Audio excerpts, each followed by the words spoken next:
ஒரு இன்ட்ரெஸ்டிங்கான breakfast recipe தாங்க பார்க்க போகிறோம். இது என்னோட கேரளா ஃப்ரெண்ட் எனக்கு சொல்லி கொடுத்தாங்க. சாஃப்டாக நல்ல டேஸ்ட்டாக இருக்கும், குயிக்காகவும் பண்ணிடலாம்.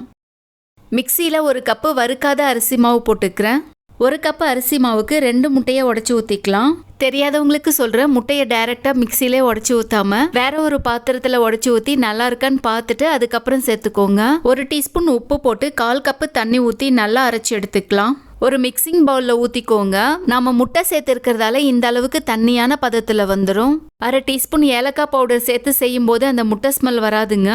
நீங்கள் அரிசி மாவு அரைக்கும் போதே கூட 2 ஏலக்காய் போட்டுக்கலாம். கடாயில் கொஞ்சமாக எண்ணெய் ஊற்றி ஒன்றொன்னாவே போட்டு எடுத்துக்கலாம். இது சீக்கிரமாகவே வெந்துடும்.